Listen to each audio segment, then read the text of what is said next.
Police বাইরে রাগ করেন না আপনারা, আপনাদের কি দোষ? বেতনই কম, ঘুষ না খালি তাই চলে। কম বেতনে তোরা চাকরি করবেন কইছে কেন? তুমি রিক্সা চালায় খাও, কথা কন না। তোমার এত টাকা কা সোনার হরিণ ধরা?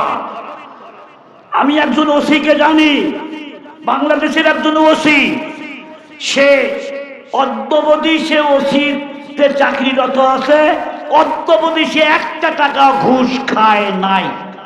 তার বাড়িতে এখনো টিনের ঘর, টিন দিয়া পানি পড়ে, এমন ওসিও বাংলাদেশে। আমি নিজে তার বাসায় গিয়েছিলাম, আমি বললাম ওসি সাহেব আপনি ঘুষ টুস কিছু খান না?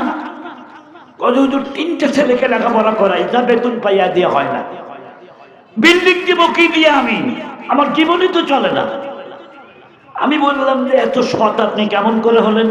ওসি সাহেব বলল হুজুর অনেক সময় মানুষের কবর করতে হয়,